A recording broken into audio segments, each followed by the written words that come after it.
কোনো সম্পত্তির এত অংশের মূল্য এত টাকা হলে এত অংশের মূল্য কত। দেখেন, এটা প্রাথমিক বিদ্যালয় সহকারী শিক্ষক হিসাবে 2019 সালে আসছে। তাই এখানে দেওয়া আছে 0.875 অংশের মূল্য দেওয়া আছে 9,212 টাকা। আর এত টাকার মূল্য কত, সরাসরি এটাই চাইছে কত, তাহলে যেটা চাইছে টাকা সেটা আমরা সামনে রাখলাম, যে 0.875 অংশের মূল্য আছে 9,212 টাকা।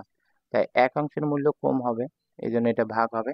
আবার 0.75 অংশের মূল্য বেশি হবে, এটা গুণ হবে। এখন গুণের সময় যেটা হবে, এই যে 9,212 টাকা গুণ এই 75 দিলাম, গুণ 1,000 দিলাম কোথেকে, এই যে 0.875, এই দশমিকের পরিবর্তে এক, তিনটা সংখ্যার পরিবর্তে তিনটা শূন্য, এবং 0.875 ইন্টু এই 100 পেলাম কই, 100 হলে এই দশমিক, এই 7-এর পরিবর্তে একটা শূন্য, 5-এর পরিবর্তে একটা শূন্য। এখন কাটাকাটির সময় আপনি এই উপরে তিনটা শূন্য, এখান থেকে এই দুইটা শূন্য বাদ দিবেন, এখান থেকেই একটা শূন্য বাদ দিবেন।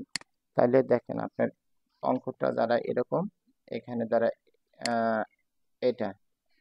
এখন এখন আপনি এই এটার সাথে এটারে 5 দিয়ে কাটেন, 5 দিয়ে কাটলে এটা ছোট হবে, সেখানে যদি লাস্টে 5 থাকে আবার এটার সাথে 5 দিয়ে কাটবেন, কাটাকাটির পর রেজাল্টটা আসবে এটা। Thank you.